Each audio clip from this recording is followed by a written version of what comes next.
Welcome students, class 6 maths. Today we will continue our chapter 3 and exercise 3.5. Question number 1. Which of the following statements are true?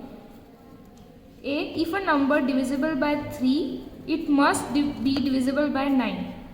यहाँ पे ये है कि अगर कोई नंबर 3 से डिविजिबल होता है तो बिल्कुल ही 9 से डिविजिबल होगा. मस्ट बोला है, दैट मीन्स कि होगा, बट ऐसा नहीं है. अगर हम 21 लें तो 21 जो है वो 3 से डिविजिबल है बट 9 से वो डिविजिबल नहीं है. दैट्स वाई यहाँ पे आएगा false. B. If a number is divisible by 9 it must be divisible by 3. ऐसा इसलिए है क्योंकि ये ट्रू है, क्योंकि 9 से जो डिविजिबल होगा वो 3 से भी होगा, क्योंकि 3 जो है वो 9 जो है वो 3 का फैक्टर है. C. A number is divisible by 18 if it is divisible by both 3 and 6. तो यहाँ पे आएगा false, क्योंकि अगर कोई नंबर 3 से डिविजिबल होता है तो वो 6 से नहीं होता है. ऐसा एग्जाम्पल आप 3 की टेबल और 6 की टेबल में ढूंढना. D. If a number is divisible by 9 and 10 both, then it must be divisible by 90. अगर कोई नंबर 9 से डिविजिबल होता है और 10 से भी होता है तो वो 90 से भी डिविजिबल होगा, क्योंकि 90 के जो फैक्टर होंगे वो 9 और 10 दोनों हैं, तो इस वजह से 90 से भी वो डिविजिबल होगा. That's why true. E. If two numbers are coprimes at least one of them must be prime. तो यहाँ पे फॉल्स आएगा, क्योंकि अगर कोई पेयर है को प्राइम नंबर का तो ज़रूरी नहीं है कि उसमें कोई प्राइम नंबर हो, मस्ट ऐसा ज़रूरी नहीं है. तो यहाँ पे आएगा false. F. All numbers which are divisible by 4 must always divisible by 8. यहाँ पे भी आएगा false. G. All numbers which are divisible by 8 must be also be divisible by 4. True. H. If a number exactly divides two numbers separately, it must exactly divide their sum. True. If number exactly divides the sum of two numbers, it must exactly divide the two numbers separately. Therefore, false.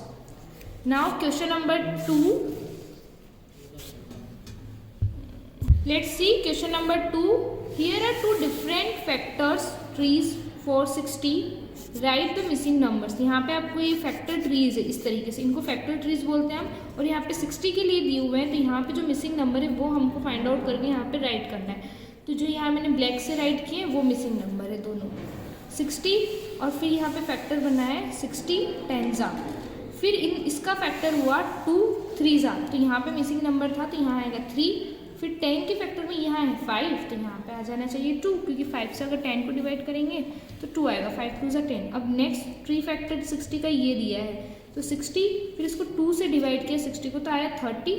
2 30 60, then 30 3 10 30, then यहाँ पे missing है तो ये हो जाएंगे 2 5 या फिर 5 2. Next question number 4. Right the greatest 4 digit number and express it in terms of its prime factors. Greatest 4 digit number क्या होना चाहिए? ग्रेटेस्ट 4 डिजिट नंबर होगा 9999. अब हमें उसके प्राइम फैक्टर्स करने हैं. 9999 का जब हम फैक्टर्स करेंगे तो यहाँ पे 3 है, 3 से हम इसको डिवाइड करेंगे. 3 3 9, 3 3 9, 3 3 एंड 3 3. नाउ 3 के फैक्टर करेंगे तो 1 3 आएंगे. फिर अब इसकी बारी है, इसको हम 3 से डिवाइड करेंगे तो यहाँ पे हो जाएगा 1111. फिर हम इसको 11 से डिवाइड करेंगे तो 11 से डिवाइड करने पे हमारे पास आएगा 101. So the prime factors of 9999 are 3 into 3 11 1 to 101. 3 3 101 and 11, ये इसके प्राइम फैक्टर हो जाएंगे. Now coming to the next question. Question number 5. Write the smallest 5 digit number and express it in terms of its prime factors. अभी जो question हमने किया था उसी तरीके से हमें करना है. यहाँ पे हमको स्मॉलेस्ट 5 डिजिट नंबर लिखना है, तो हमारा स्मॉलेस्ट 5 डिजिट नंबर हो जाएगा 10,000. 10,000 के जब हम आप फैक्टर करेंगे तो पहले हम लेंगे 2 से हम इसको करेंगे तो 2 5 10 एंड 30 एज इट इज़ आ जाएंगे. नेक्स्ट 2 से करेंगे तो 2 2 4, देन 2 5 10, 2500. इसको डिवाइड करके देखेंगे तो आपके पास क्वेश्चन आएगा 2500. नाउ अब हम इसको 25 से करेंगे. 25 1 25 एंड 20 एज इट इज़. अब 25 के भी अलग से करेंगे तो 5 5 देन 100, 10 10 देन 100 के भी हो जाते हैं 2 5 ज़ा 5 2 ज़ा, इस तरीके से, ठीक है। सो इसके प्राइम फैक्टर्स हो जाएंगे ये सारे। Now let's see question number 6, find the prime factors of 1729 and arrange them in ascending order. इस पहले तो क्या करना है, हमको प्राइम फैक्टर निकालने हैं, देन उनको अरेंज करना है in ascending order. Now state relation if any between two consecutive prime number. फिर consecutive prime number that means कि लगातार जो प्राइम नंबर आते हैं वो। तो हमारे पास नंबर था 1729, इसके फैक्टर जब हम करेंगे तो ये 7 से डिवाइड होगा। 7 से डिवाइड जब हम इसको करेंगे तो हमारे पास क्वेश्चन आएगा 247। 247 को हमें 13 से डिवाइड करना पड़ेगा, तो 13 से जब करेंगे तो हमारे पास क्वेश्चन आएगा 19। तो ये हमारे हो जाएंगे प्राइम फैक्टर। अब ये देखो कि the different of two consecutive prime factor is 6। यहाँ पे ये देखो 13 माइनस 7 देन 19 माइनस 13। जब उनका डिफरेंस निकालेंगे तो वो आ रहा है 6। दैट मीन्स कि ये क्या हो जाएंगे consecutive prime factor, two consecutive prime factor. Now let's see question number 8, the sum of two consecutive odd numbers is. Consecutive odd number that means कि लगातार जो ओड नंबर आ रहे हैं वो, जैसे कि पहले मान लो कॉन्जिक्यूटिव ओड नंबर की बात करेंगे तो 3, उसके बाद डायरेक्ट कौन सा आता है फिर 5, इस तरीके से। Always divisible by 4। Verify this statement with the help of some example. हम इसको वेरीफाई करना है, देन हम यहाँ पे लेंगे 3 पहले तो, फिर उसके बाद जस्ट बाद 5 आता है, 3 + 5 = 8। तो and 8 is divisible by 4 because 4 2 ज़ा 8, 5 + 7 12, 4 3 ज़ा 12, 7 + 9 = 16 and 16 is divisible by 4, 9 + 11 20 and 20 is divisible by 4. Let's see question number 9. In which of the following expression prime factorization has been done? यहाँ पे आपको ये कौन सा प्राइम फैक्टराइजेशन है वो बताना है। तो अब यहाँ पे 24 है, 2 3 4, यहाँ पे 4 जो है वो प्राइम नंबर नहीं है, दैट्स वाई ये ऑप्शन में नहीं आएगा। 56 अब इसमें सारे प्राइम नंबर है, 2 5 7 इसमें भी सारे प्राइम नंबर है, एंड यहाँ पे 9 जो है वो प्राइम नंबर नहीं है, दैट्स वाई कौन कौन से हो गए बी और C. In expression B and C prime factorisation has done. Let's see question number 10, determine of 25,110 is divisible by 45। The prime factorisation of 45। पहले तो हम क्या करेंगे, इस 45 का प्राइम फैक्टराइजेशन कर लेंगे तो वो होगा 5 9 ज़ा 45, क्योंकि 5 और 9 दोनों ही प्राइम फैक्टराइजेशन है। 25,110 is divisible by 5 as 0 is at is unit place. अब यहाँ पे 5 से ये वाला नंबर डिविजिबल है, यानी ये कैसे पता चला, क्योंकि जो यूनिट प्लेस है वो 0 है, तो ये 5 से डिविजिबल हो जाएगा। अब अगर 9 की बात करें तो 9 का डिविजिबिलिटी रूल ये है कि जो सम ऑफ डिजिट है वो अगर 9 से डिविजिबल होता है तो ये नंबर जो है 9 से डिविजिबल हो जाएगा। देखिए 5 + 2 7 8 9, अब इसका जो सम है वो 9 आ रहा है, that's why sum of digits is divisible by 9।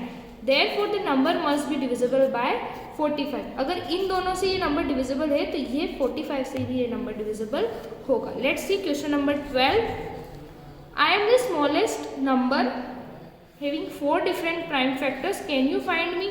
अब यहाँ पे बोल रहे हैं कि मैं एक स्मॉलेस्ट नंबर हूँ और मेरे पास डिफरेंट 4 प्राइम फैक्टर है, तो मुझे फाइंड करो। The smallest 4 prime factor, smallest से चलना है तो सबसे स्मॉलेस्ट है 2, उसके बाद आता है 3 then 5 and 7। Has the required number is, अब इनका मल्टीप्लाई कर लेंगे तो ये आ जाएगा हमारे पास 210। तो स्मॉलेस्ट नंबर क्या हो गया 210। नाउ 3.5 हमारी अब कंप्लीट हो गई। Now we will start exercise 3.6। Let's see question number 1, find the HCF of the following number. Highest common factor, full form of HCF highest common factor निकालने हैं हमें। नाउ हमारे पास है 18 और 48, तो हमें एचसीएफ निकालने, दैट्स व्हाई हम इनको इस तरीके से अरेंज करेंगे। तो 2 से करेंगे पहले, 2 9 ज़ा 18, फिर 9 3 की टेबल में आते हैं, 3 3 ज़ा 9, 3 1 ज़ा 3। नाउ 48, 2 2 ज़ा 4, 2 4 ज़ा 8, 24 अगेन 2 से ही करेंगे, 2 1 ज़ा 2, 2 2 ज़ा 12, 2 6 ज़ा 12, 2 3 ज़ा 6। अब 3 जो प्राइम है इसलिए 3 से ही डिविजिबल होगा, 3 3 ज़ा 1। अब इनके हम सारे फैक्टर राइट कर लेंगे 18 और 48 के। अब हम देखेंगे कि कॉमन क्या क्या है। एक तो ये 2 और 2 कॉमन है, फिर ये 3 और 3। अब ऊपर 2 नहीं है इसलिए ये नहीं होंगे, तो हमारे पास कॉमन फैक्टर है 2 × 3 6। तो हमारा HCF हो जाएगा 6। Now coming to the B, 30 and 42, ये हमारे पास दो नंबर है। अब 30 है, 0 लास्ट में, तो ये 2 से डिविजिबल होगा। 2 1 2, 2 5 10, 3 5 15, 5 1 5। नाउ 42 को जब हम 2 से डिवाइड करेंगे वी विल गेट 21, एंड 21 जो है अब 2 से डिवाइड नहीं होगा, दैट्स वाई हम लेंगे 3। 3 7 21, 7 1 7। नाउ अब इनके जब फैक्टर राइट करेंगे फिर हमें कॉमन निकालना है, तो कॉमन हमारे पास आएंगे 2 और 2 और ये 3, तो 2 3 6। Now we will get HCF, highest common factor is 6। Let's see question number C, 18 and 16। 18 को हमें 2 से ही करना है, 2 9 18। अब 9 2 की टेबल में नहीं आता है, दैट्स वाई हम 3 लेंगे। 3 9 3, 3 3 1। Now 2 3 6, 0 as it is. 2 1 2, 2 5 10। 3 से करेंगे, 3 5 15, 5 1 5। नाउ अब हम इनके फैक्टर राइट करेंगे। 18 इक्वल 2 इंटू 3 इंटू 3, 16 के भी राइट करेंगे। अब इन दोनों में से भी हमें कॉमन निकालना है। कॉमन अब आपको निकालना आ ही गया होगा कि जो ऊपर भी नंबर है वही नीचे भी होना चाहिए, तो 2 into 3 6, highest common factor is we will get 6। Now let's see question number D. D में हमारे पास दिया है 27 एंड 63। 27 जो है 2 से डिविजिबल नहीं है, दैट्स वाई हम 3 लेंगे। 3 9 27, 3 3 9 एंड 3 1 3। 63, अब यहाँ पे 3 है यूनिट प्लेस पे, तो ये 2 से तो होगा नहीं, इसलिए 3 से इसको करके देखेंगे तो हमारे पास आएगा 3 2 6, 3 1 3, 3 7 21, 7 1 7। अब फिर से फैक्टर राइट करके हमें इसमें से कॉमन निकालना है। तो आप ऊपर देखो, ऊपर 7 नहीं है, नीचे 3 नहीं है, तो यहाँ पे 3 और 3 और ये कॉमन आएंगे। तो common factor CF, that means की कॉमन फैक्टर 3 इंटू 3 इक्वल 9, तो हाईएस्ट कॉमन फैक्टर आएगा 9। Let's see next question 12 45 75। अभी तक हमारे पास सिर्फ 2 पेयर आ रहे थे, अब हमारे पास है 3, तो 12 के जब हम फैक्टर करेंगे तो इस तरीके से होंगे। फिर 45 के हमने यहाँ किए हैं, फिर 75 के हमने यहाँ किए। तो 75 को हम सीधा 5 से कर सकते थे, बट हमने पहले 3 से किया क्योंकि 2 से नहीं हुआ, फिर हम 3 से करके देखेंगे इस तरीके से। फिर जब हम इनके फैक्टर लिखे तो हमारे पास कॉमन आया, ओनली 3 कॉमन आया, इसलिए कॉमन फैक्टर भी 3 हुआ और हाईएस्ट कॉमन फैक्टर भी हमारे पास आया 3।